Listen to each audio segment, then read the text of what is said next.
Mr. Bill Sadler. How are you, sir? I'm good, dudes. How are you? Oh, couldn't be better. Now, how is your day going so well, so far so good in New York right now? No, it's going excellent. There's things are busy. I'm getting ready to go do the premiere of Iron Man 3 out in Los Angeles. So yeah, and we are all things are cool. We are eagerly awaiting Iron Man 3. Yeah, me too. I haven't seen an inch of it. I hope I don't suck. Well, that strikes me as really funny because I just got done watching most of Kinsey. So when you said I haven't seen an inch of it, that's not what came to mind immediately. Oh, you like that's I actually liked that. I liked that role in Kinsey. I thought he was it's a true character. He actually was a real person. Wow. Yeah, I know. And Kinsey actually had that conversation with him. They met, they corresponded for like years back and forth by mail. And finally he agreed to come in and talk to him. And when he took his sexual history, the way Kinsey took everybody's sexual history, it took 19 hours to write down what Mr. Braun said. Yeah, Mr. Braun literally had sex with everything. I know. 17 different species I know, of animals. And my parents went to see the movie. I'm sure I wasn't with them when they saw it. But I'm sure they sat there, went with a bunch of friends, and said, "Hey, here he is. There's Billy. There's Billy." which was followed immediately by, "Oh my God." Yeah, for those of you who have not seen the scene that we're talking about, the initial scene where Bill gets to meet Alfred Kinsey, he basically tells him that he can reach full arousal, erection, and completion inside of 10 seconds. And Chris O'Connell's like, "That's impossible." And his character stands up, unzips, and boom. And that's how you meet this guy. It's like you haven't been in the room, 20 seconds with him before he's yeah, but which actually it isn't so hard if you've ever tried it. Well, yeah, I don't know that. No, I'm kidding. I have to say that Liam Neeson was shocked and surprised with the realism. I mean, it's all completely simulated, of course. Well, sure. But still, Liam was sitting there watching all of this, and he was just like, "Bill, wow." So, well, we were talking about you earlier today, and I came up with a theory, and Liz disagreed with it. Ross thought it was the correct theory, but I still feel that character actors such as yourself, Harry Dean Stanton, even last week's Barry Pepper, he actually likes to be called character actor. I know some people think that's a bad way to describe people, but I think that you guys are actually better actors because you have to do so much more to support the lead as well as actually be able to act in a wide range of people, as opposed to just being, yourself or Tom Cruise, which is he's Tom Cruise in every movie. I would have to agree with you, Nightmare. I think, not to blow my own horn, but character actors, I think character actors as a breed, as a group, try to submerge themselves in the character. So that they're completely different from one to another, and it's a different animal from playing the lead or playing, riding on your own personality and carrying the film.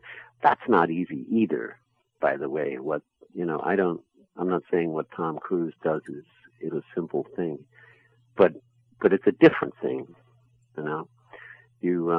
they don't tend to do funny voices or Czechoslovakian accents, or they don't get very far outside of their comfort range, right? Very often. So whereas Dustin Hoffman is a great example of a character actor who did both, which is a rare thing, but he could he could play these extreme people. He could play Ratso Rizzo, and then Rain Man.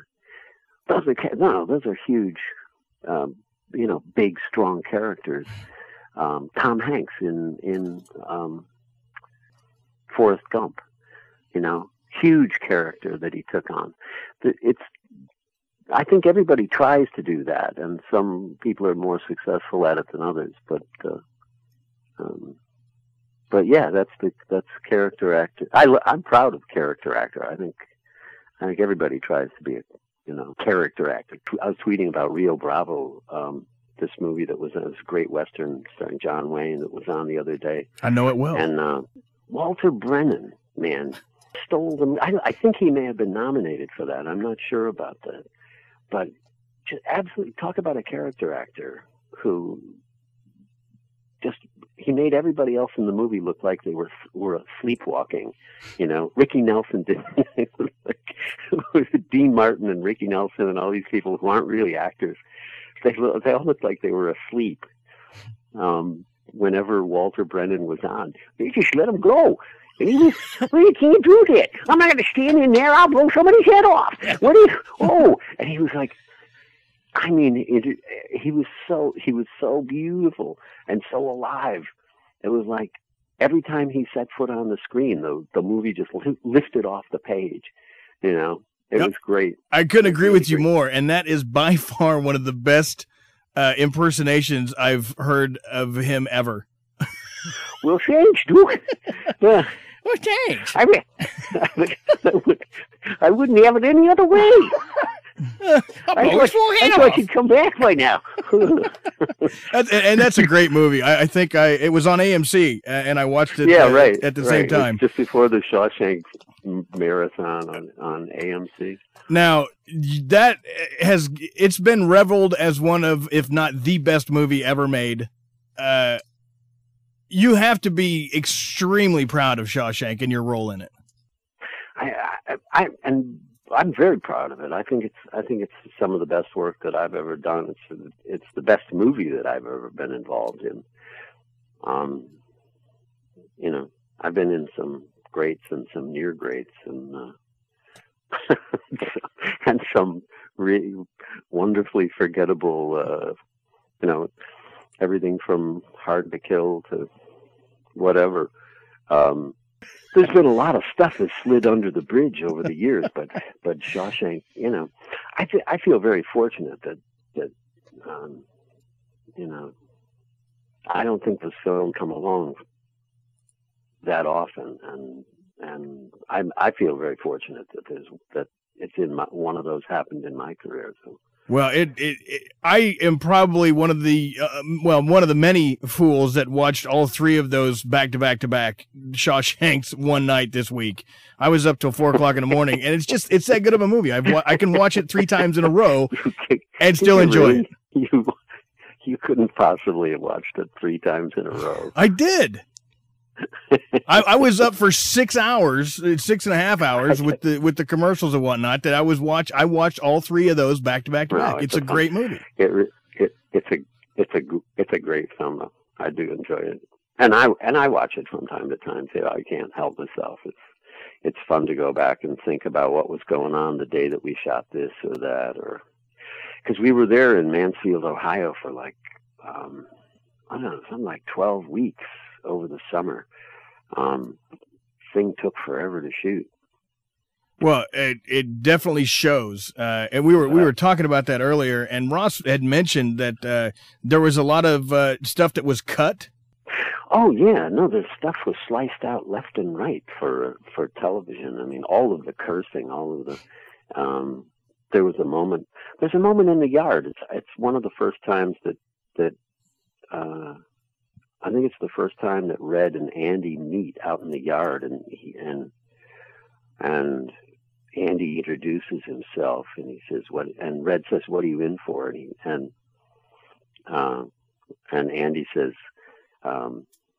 Red says, "You're the banker that killed your wife," and he says, "I didn't do it." And Red says, "You're going to fit in, great, because Everybody in here is innocent. And he yells at Heywood and says, "Hey, Heywood, what are you in for?" And they always, you hear Heywood say, "Didn't do it," right? Right. But the cut that they made is "Didn't do it. Lawyer fucked me." And it's a joke. It's a joke, but it comes back later in the movie. Right. They're great sitting around comeback. the dinner table and say, someone else says the lawyer fucked me. And Andy did.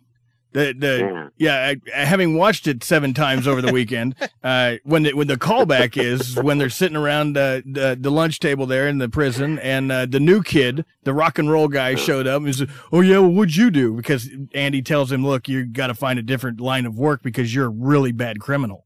You've been arrested in every place in the Pacific or the Atlantic Northeast. You have to find a new line of work." He's like, "Oh yeah, well, you know."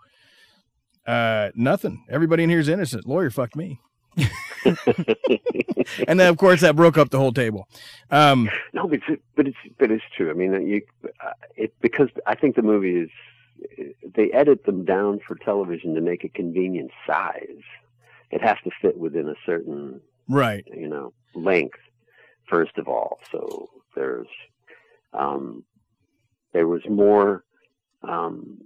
There was more stuff of Morgan Freeman after he'd been released, trying to adjust to the world outside. And by that time, it was the '60s, so there are girls in miniskirts and so on. I think a lot of that stuff was in the original. Was if you rent the DVD or you watch it, watch the director's cut. There were lots of tasty bits that.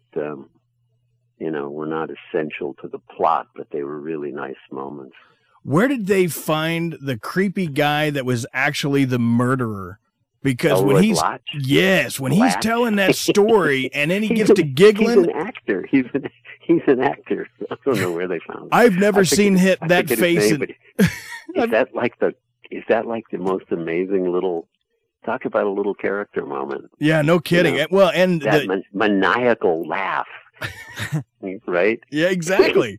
Yeah, the laugh, the teeth, the sweat. It just looked gross.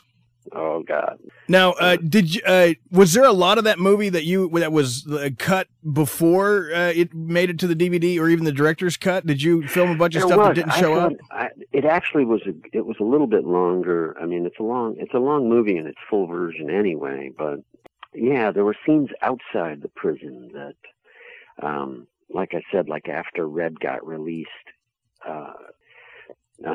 unable to adjust, he has a nervous breakdown at one point outside the prison. He's working at the little grocery store as a bagger, as a grocery bagger. And he has, at one point, he sort of has this nervous breakdown in the men's room at the grocery store. And it's great stuff, but I think they decided that by that time the audience Andy's already escaped. It's like get to the point. Get to the conclusion. Now we by that time you're really racing toward the finish line. People know Andy's out and Red's out. So there's a danger that the audience is going to get ahead of you. And be sitting there looking at their watches, waiting for Red to go find that box. A lot of times you shoot these, it looks great on the page, and you shoot it. It's in the script, and you shoot the scene, and when you cut it together, there's an old saying that movies get made 3 times: once when you write it, once when you shoot it, and once when you edit it. And they're almost 3 different movies getting made. But when the editor sits down and looks at and tries to assemble this thing and make a coherent, fast-moving, piece of music out of it, a lot of things fall by the wayside. It seemed like a good idea to have that quiet moment by the horses, where he talks to his horse. But when you play the whole movie from one end to the other, you realize that, you can't, it's a great scene. It's a great moment. It was wonderful acting, but you can't We can't take the time now. It doesn't belong in this roller coaster ride because we're sliding, you're in the middle of this, huge crescendo. We can't stop and do that, But you can't know that until you shoot it and look at it and try to, assemble it and put it together. There are lots of movies like in Bill and Ted's Bogus Journey where things happened. They were just so funny we left them in. There was like a moment when the Reaper is in he's in the hardware store and trying out different things like different sickles and instead of the one that he's got. None of that stuff was in the script. It was all just farting around on the set. I was having fun in character. The Grim Reaper, it's been one of my favorite characters for the last 25 years, or last 20 years.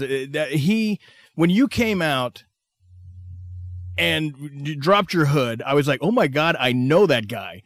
And then you were just so amazingly entertaining. Oh, thank you. Thank you. Clearly, that was one of the most fun ones that I've ever done. It was just great to be that silly. I don't get a chance to. I mean, I came to Hollywood and started playing heavies right away, the villain in this and the villain in that and the killer in this thing. And so, never really got a chance to be silly, which is, in real life, I'm more silly than anything else. So, it was great. It was silliness unleashed. The part that I loved the most about the Grim Reaper was his I don't even know what the word I'm looking for here is. The fact that he was doing his job, and yet here's a couple of dorks from San Dimas that totally blew his job out of the water. For thousands of years, he's been feared, and these two high school kids are like, yeah, we'll play a game with you. I know. Now, did you guys get to pick the games, or was that just in the script? Oh no, those were in the script. The games that they beat me at, yeah. Those were in the script. There was no accent in the script. They didn't really know. It was a strange audition process because I came in. I actually called them up and said, I'm thinking of doing this accent, and they said, no, you shouldn't. You shouldn't do an accent. No. Because there's this feeling that American actors can't do good accents. So it's always that's always safe instructions. Tell them not to do them, But I thought, it's not funny. What they've written just is it's just flat and not funny. It's not, and I know this is supposed to be funny. So I came in and I did the accent anyway. I just did the Czechoslovakian accent, which was stupid, but I thought was funny. And it seemed to work with the words. Well, the words they were saying didn't make any sense either. So when I did them in the accent, everybody fell on the ground laughing. And then they went and showed that they went ahead and they put like every other. They had put Christopher Lee on tape, and they tried Christopher Lloyd, and they tried all of these. They were looking for somebody old, and to play Death. They wanted some Max von Sydow looking guy. Right. And I was very young, and I got a phone call from the casting woman saying, Bill, they need you to come back in and put yourself on tape again. But I want you to go to a Halloween store and get some gray and put it in your hair and black out your teeth and try to make yourself look old. And then come in. And I thought, oh, that's going to look like crap. That's just going to look stupid. So I called the makeup man from Die Hard 2, Scott Edo, who happened to be in town. And I told him the situation. And he said, well, come on over tomorrow morning. And so the morning of the audition, he did this age makeup on me and made me look about 70, right? But believable 70, like you couldn't tell, just, perfectly believable 70-year-old me. And I went in and I did the same audition, the same accent, the same lines, the same everything. And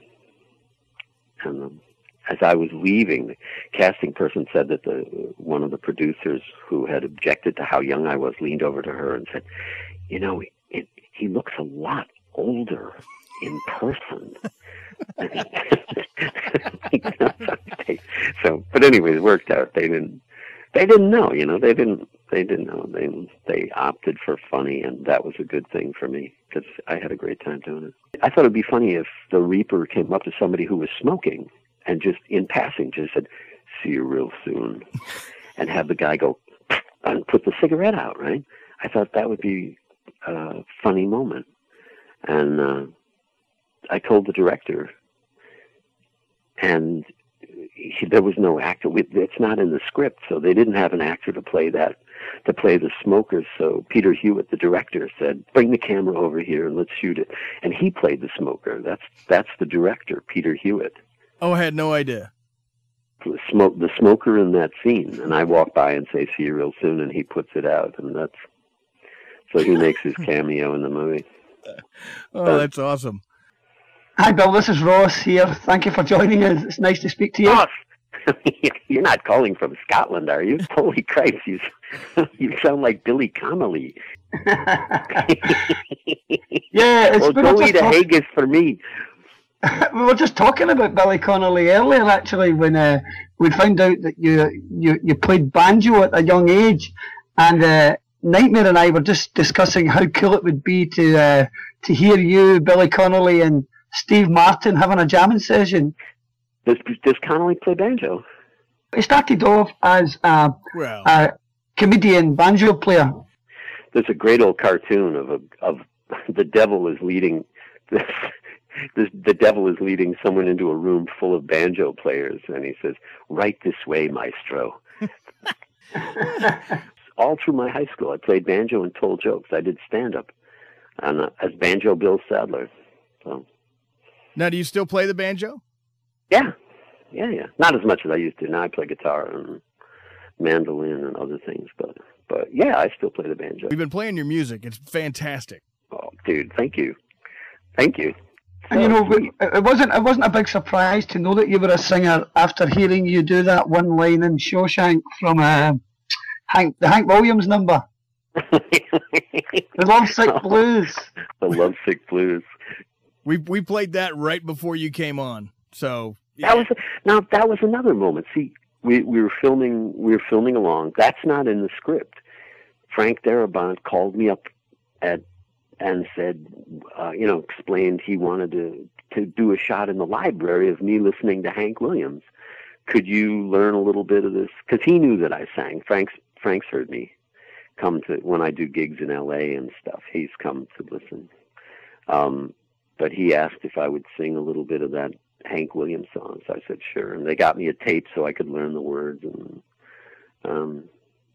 but I love it when things happen on the set, something occurs on the set, and you just go with it. You know, we've got the cameras, we've got the people, shoot it. You can always cut it out, if it doesn't work. But sometimes it's magic, and so, sometimes there are these wonderful sort of happy accidents.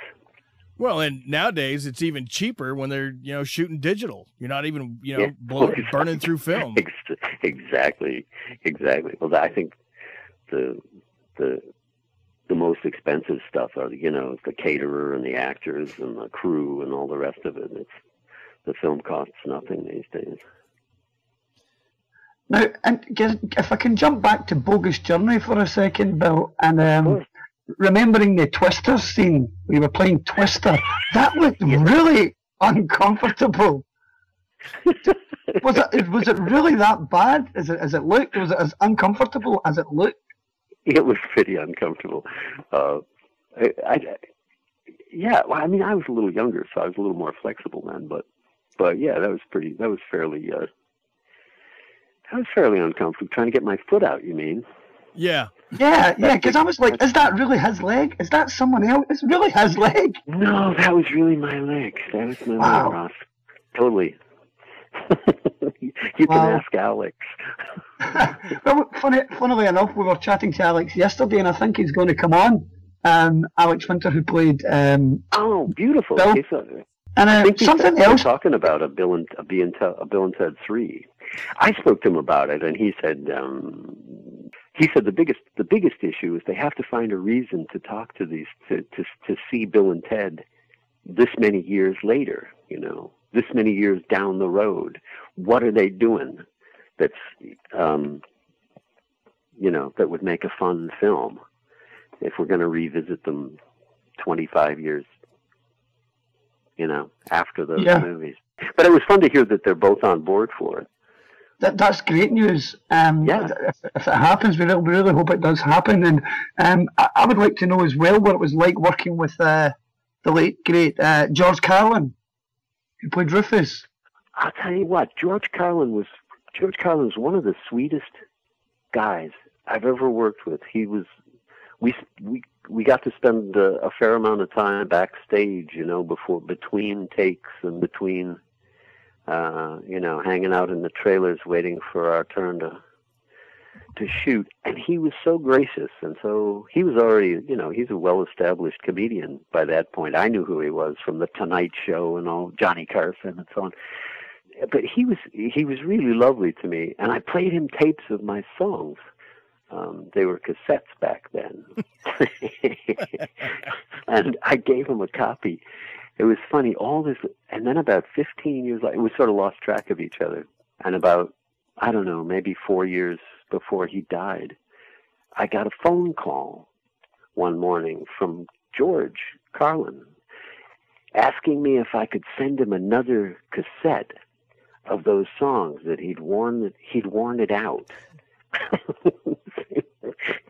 So I was just flattered. I thought that was lovely. So I shot him I think it was a CD by that time. But well, that's got to feel pretty good. That was really lovely. And then he sent me a whole pile of his books, like Brain Droppings and one of my favorites. But he was a giant. He was just a lovely guy, as you might expect. Just a great funny mind, a great perceptive mind, which I think kept that's what made him so astonishing. His comedy, because he would see things that as soon as he said it, you went, yeah, oh, of course, right.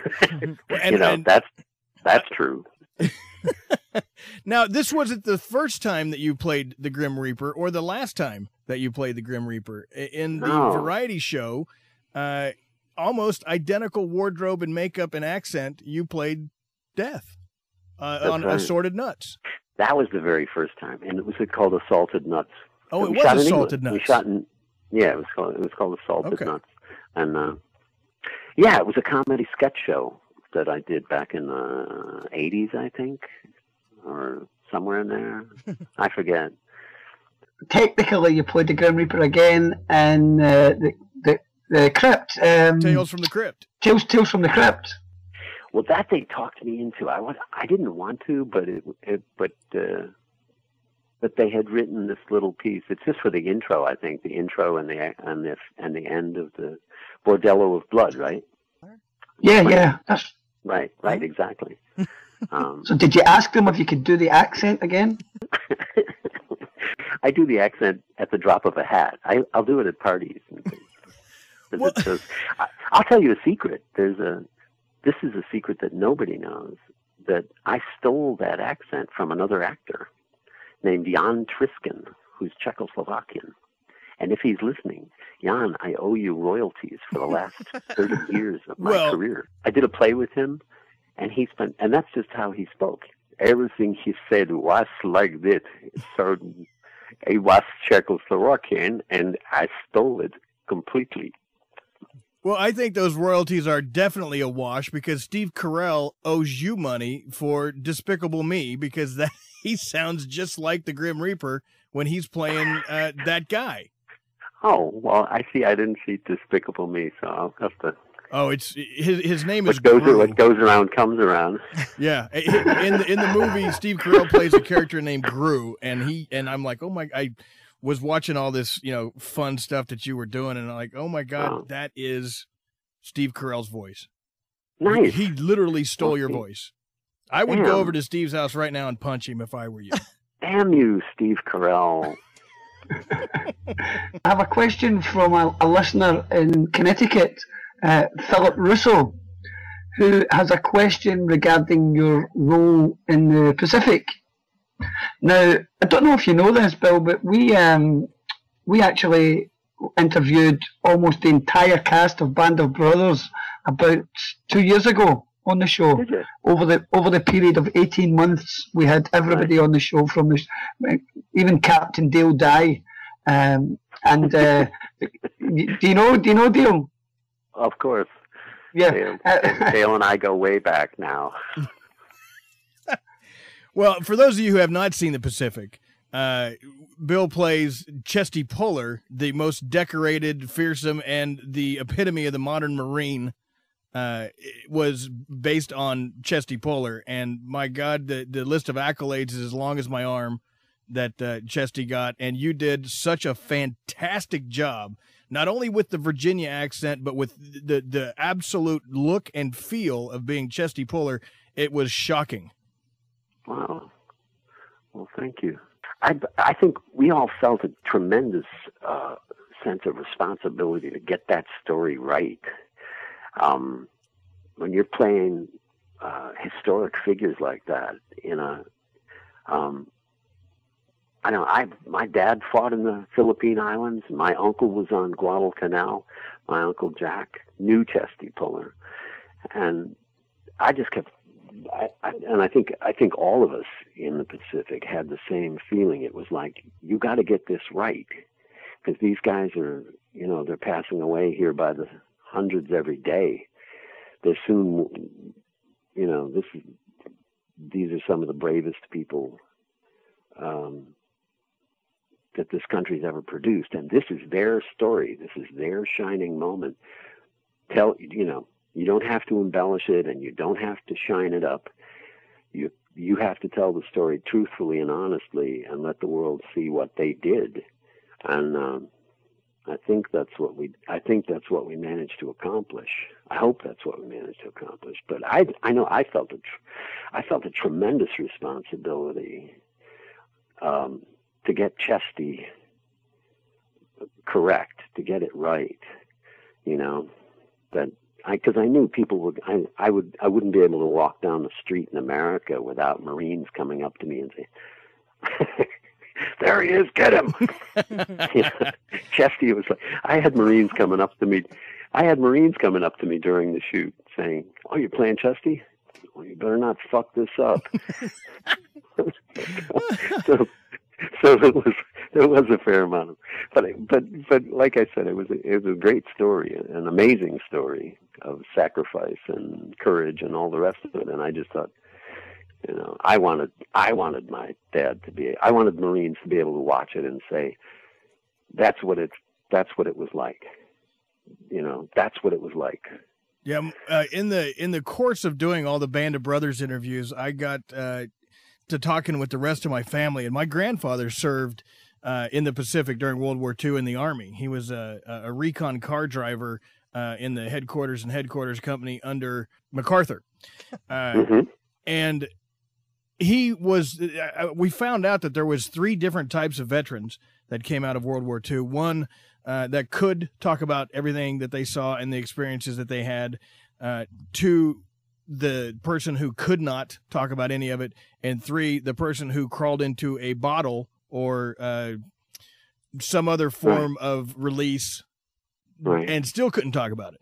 And my grandfather was the 3rd one, and he was this old farmer in Clyde, Kansas, and he got shipped off. Actually, he was in Colorado at the time, but he joined up and got shipped off to the Pacific, and he was with the 716th Armored Division in the Army, but the Marines actually adopted his platoon as the 716th Marine Division because they fought so well.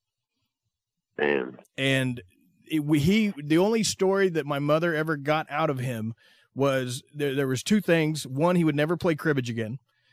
And 2, there was a island that they were sent to, and even though they were recon, they were sent there for cleanup because everybody else was busy.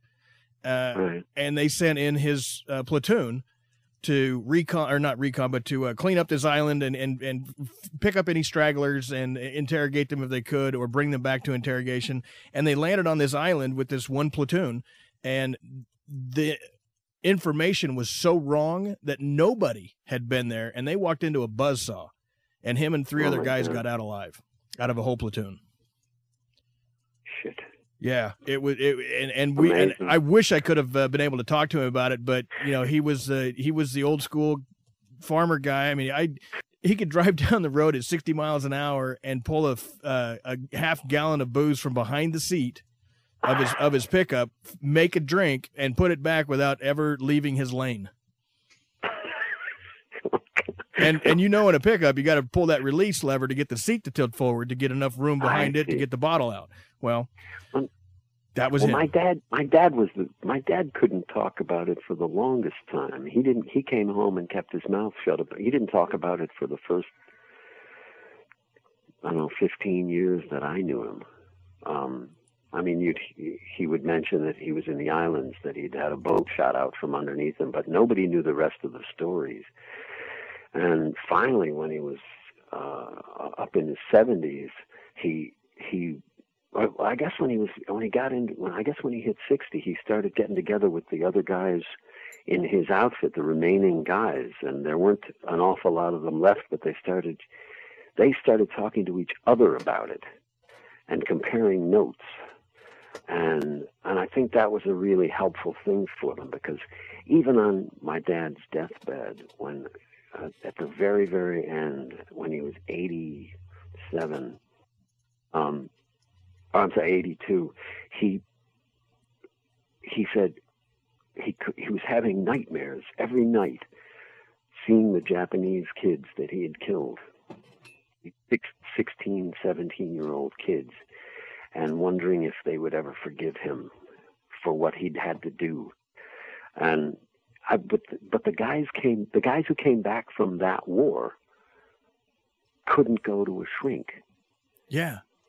They couldn't get help. There was no help. You keep your mouth shut, and you get a job, and you get married, and you have a family, and it's as if nothing ever happened. When, today, everybody appreciates what these kids go through, what they've seen, and how they have to cope with it. That stuff has to get processed somehow. But you're absolutely right. The American John Wayne style of doing business back then was, you come back from war and you keep your mouth shut and you drink if you need to, but that's it. And a lot of guys just committed suicide slowly or quickly, They were a tough bunch of people, I'll tell you. Absolutely. And I think we've lost a lot of that toughness over the course of the last 70 years, but it's not a bad thing either. No. I think that No, I think some of it is a good thing. We don't ignore we don't just ask them to keep your mouth shut and, you don't want to appear weak, and you don't want to appear, and these days I think we understand how unhealthy that is, to keep all of that bottled up. And as a matter of fact, the suicide rate among our returning veterans is something like, I heard some numbers not too long ago that's an astonishing suicide rate among like 1 in 7, today. I think. Something like that. It's like 5 times the normal rate that's in the population. So we're not doing a very good job of it yet. No, well, I think it's because we haven't stopped being at war since 1776. Yeah. We've had our fingers in every war for the last 250 years. Yeah. But we don't need to get anything that deep anymore. Well, on that cheerful note, I wanted to mention that I'm in this. I'm also in a movie called Machete Kills, a Robert Rodriguez movie coming out soon. Yeah, so you got to watch for Iron Man 3 on May 3rd. I'm going to go to the premiere on the 24th of April, and I'll be tweeting photographs and whatever. So if you have questions about that, let me know. And then Machete Kills happens. I'm not sure when the release date of that is. Danny Trejo. Oh, he's so amazing. Oh, you think? Yeah. And again, you want to talk about a sweet guy. He is one of the nicest, gentlest humans I have ever met in my life. And maybe that's because he doesn't have to prove anything to anybody, you know. But for whatever the reason, he is one of the gentlest humans. Smart, soft-spoken. He's a great guy, you know. Well, and I can only imagine sitting down and having coffee over makeup with him would just be ridiculous. He's just got to have stories coming off, oozing out of his pores. Really, don't even bother trading stories with Danny Trejo, because, you know, as soon as he says, "Well, when I was in San Quentin for 10 years," and you can stop right there, because I never was, man. And, yeah, that one time I spent the night in jail for drunk and disorderly. I was arrested one time for parading drunk with an American flag in Mount Morris, New York, but that's the only time I can remember. You know, he might be the only person that has a longer list of pre- and post-production projects than you. Yeah, because you got a lot of stuff happening in 2013. Yeah. Oh, I'm so glad. I'm happy for him, though. He deserves it. But he'd been kicking around for a long time in L.A. I didn't realize. I think he was in Hard to Kill with me, as one of the people that Steven Seagal beat the shit out of. Oh, yeah. I think he was. Now, Hard to Kill is one of Ross's favorites. He's a big Steven Seagal fan. Now, which guy is a bigger diva, Steven Seagal or Bruce Willis? Steven Seagal. Yeah. I kind of figured the ponytail would give it away. How long did it take me to answer that question? Yeah, less time than it took me to ask him. No, Steven's a lovely man. He's I think, I don't know, maybe it comes with the territory. You got to have an ego the size of Montana to do that sort of thing. But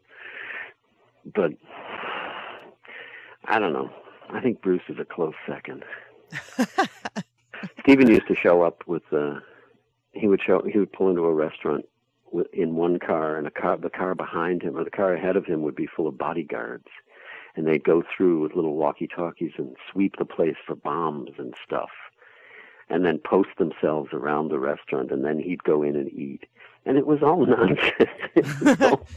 It was just like to get in the news, you know? It was like, he can't just go to a restaurant. See, I love to just go to the restaurant. I'll walk in. I'll be there half an hour before anybody knows that I'm there. Now, do you get a lot of people that just walk up to you while you're eating or while you're out and are annoying like we see on television all the time, or do you find that most people are respectful? I found that most people are respectful. I mean, a lot of people, if I sit still long enough, everybody recognizes me from somewhere, you know. They just saw something on TV last night or in the movies or whatever. But I found that most people, 98% of them or something, are completely respectful. You know, they'll come up and say, "Loved you in Shawshank, man." You know, and that's it. Oh my God, you're my favorite, you know. But they're very sensitive to the fact that you know, you're having dinner or you're, you know, I don't want to bother you, but I just love you. And well, and I think that, you know, one of the best stories I've ever heard about people giving accolades to an entertainer, and I think that for the most part, people are like that, and you very seldom ever get the asshats who just show up and want to be a douche, and, you know. Yeah. But I heard this story, Bob Hope was telling this story about the most gratifying response to his career that he had ever received was he was walking down the streets of Tokyo one day when he was there after he had made all those movies in the 30s, 40s, and 50s, 60s, 70s, all of them. And he was just cruising down the street, and this little Oriental man went to pass him. He stopped, recognized him, backed up, and just started clapping and just gave him a one-man ovation in the middle of the street. And Bob said that was the greatest feeling I'd ever received from anybody. That's very cool. I get people quoting lines to me all the time. I'm always surprised. I want to just mention one more project that's coming up. I just wanted to plug it. It's called, I think it's called The Onion Newsroom, or The Onion Presents the News. On IMDb, they have it listed as Onion News Empire. There you go. And I can't wait to see you play Ed Musgrove. It's a work in progress. We shot the pilot, and the pilot looks great. And Jeffrey Tambor and myself and some of the funniest people on the planet are in it. And if it goes, if Amazon, as I've never worked for that studio, Amazon is producing it. So if it goes, it'll be a web show. It should be hysterical. It was really, the pilot was as much fun to make as Bill and Ted was. So. I know you're extremely busy because Gilded Lilies apparently is still calling for your name in production. The Historian also in pre-production with your name on it. But Bill, it's been an absolute blast talking with you. And if we had more time, I could sit here all day long and chat movies with you. There's someone in the chat room listening. He's also in Scotland. His name's Willie. And his next door neighbour was called Frank the Bastard. Oh, Frank the Bastard. Ow. Outstanding. Well, say hi for me. Well, I'm actually from, my family's all from Scotland. I was all from Inverness. No way. That's where it comes so natural to me. Yeah, my roots are all over Scotland. All right. Thank you very much, Bill. It's been a pleasure talking with you. You're welcome. Thank you. Ladies and gentlemen, William Sadler.